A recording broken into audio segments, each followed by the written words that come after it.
any animal, any person has a tongue, and there's a lot of holes in it like that. Now when you eat bacon and eggs, a little bit of that falls in that hole. And there's a nerve ending that goes right to the back of the brain. And that nerve ending is titillated a certain way with bacon and eggs, differently with salami. So if you learn what those differences are, you can play any taste, anything into the human body. Okay?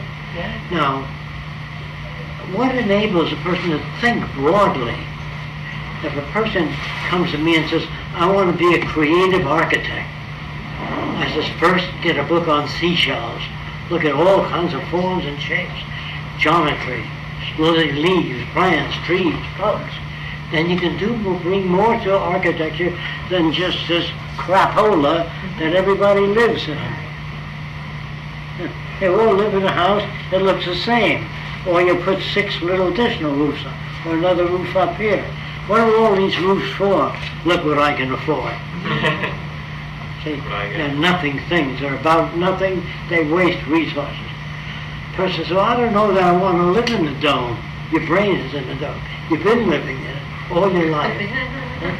So it's the best form that nature evolved. So they all look like this. They'll look very different, all kinds of different domes. But a dome doesn't have its roof picked off in a hurricane. It doesn't burn. It has no fire. It has no insects. Termites don't need it. They crack their mandibles on concrete. So it's not just a dome. In the future, we design a lifestyle and we cover it, and that's the shape of the house. So do we pretty much throw away aesthetics? What? Do we throw away aesthetics, just making things because they look pretty? That's architects. Architects design things with the ego. So when you say, will there be a place for architects? No. Girl said to me, I'm a waitress. What will I do in your society? I said, nothing. You go back to school, study something else. But who's going to wait on the table? The minute you sit in a restaurant in the future, the menu lights up. You won't even see it. There'll be a picture there or something. Sit down, the menu lights up. Then it scans you. Not as Big Brother. If you're diabetic, the food will be adjusted to your condition. I don't think Jacques heard your question about ethics. I mean, about aesthetics. Aesthetics is subjective. You know, you subjective. Like subjective. You know, if you were born in the tribe where they have the big bottom lip, and you didn't have it, you know, you think your lip was too small. So depends on the way you're brought up. I saw a cartoon of a guy down on his knees proposing to you, bangy woman, your lips, your hair, your eyes. No, depends on where you're brought up. If everybody in America had a nose a foot long, you girls would have surgery done. You know what I mean? Because beauty is bullshit, it's culture, the way you're brought up. You buy that? All right, well, I mean, you were saying, like, you see this dome as beautiful, but I didn't you say didn't. that. Well, I know, but you didn't build it because you thought that design was beautiful. No. You built it because Sufficient, that was the efficiency. That's all the money we had at the time. To blow off. Yeah. We didn't have the money to make what we becomes wanted. aesthetically beautiful. So this building would be smart, it would talk to you, if I had funding. So everything we earn goes into the Venus Project. We don't have a fat guy with a cigar that supports it. They support established institutions. Let me tell you what that means.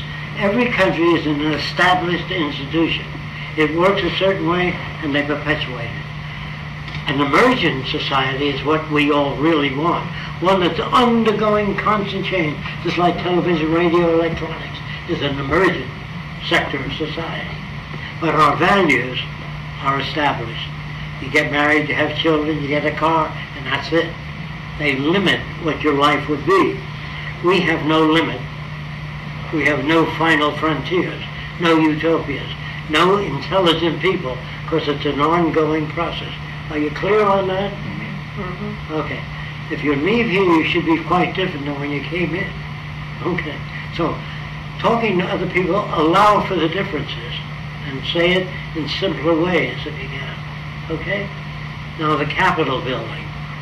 The Capitol building has a lot of columns all over Washington, Library of Congress, because in the old days, they couldn't support a structure without all these columns.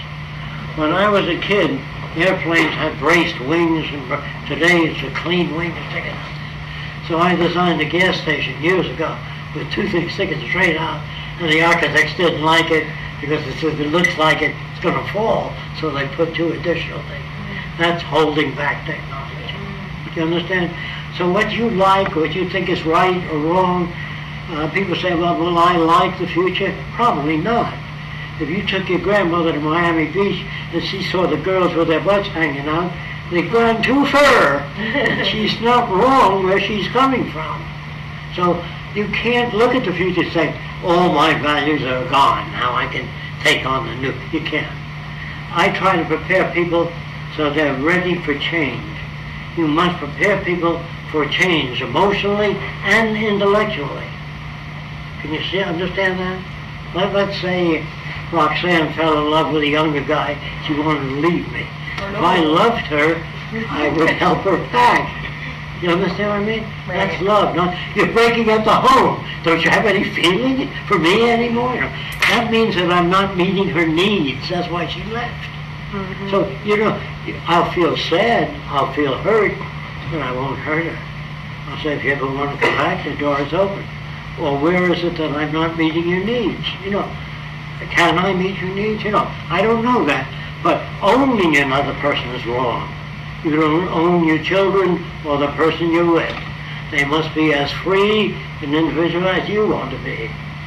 So when your wife says, take your feet off the table and take all your goddamn books and put them back in the bookcase, then you build two domes connected together so you can put your feet. You must permit the individual to be what they have to be, not go to work on them. Why can't you be like this? Now, two ministers, two Catholic priests, used to attend seminars, and they said to me, Jacques, don't you believe in anything extra-physical? I said, Father, it isn't that I don't believe. I've never seen anything extra-physical. They said, well, we have.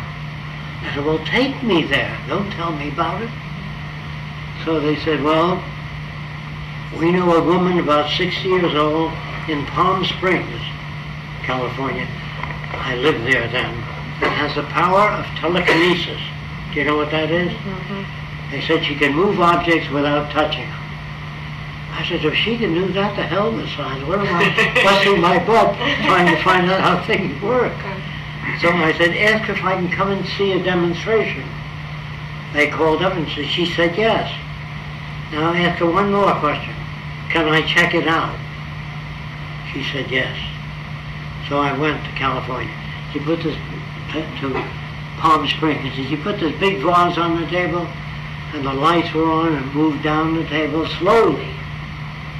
So I took my fountain pen, which is made of steel, and I'm moving around the table. Because before I did any of this, I checked out everything I can on extra-physical phenomena. And I got a 60-cycle hum in the pen. You don't hear it. Felt it. And I peeled the veneer off, and she had a bell buzzer upside down with 4 rubber shock mounts.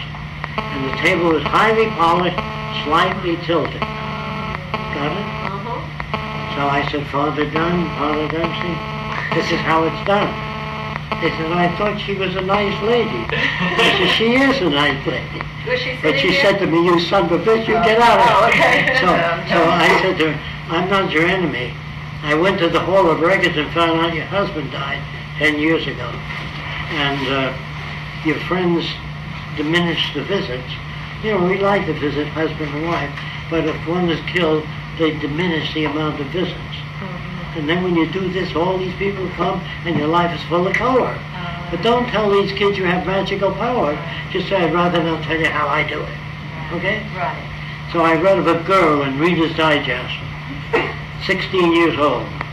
She said, I was about to get in an airplane. Something came over me. I don't know what. I didn't get on. It took off and crashed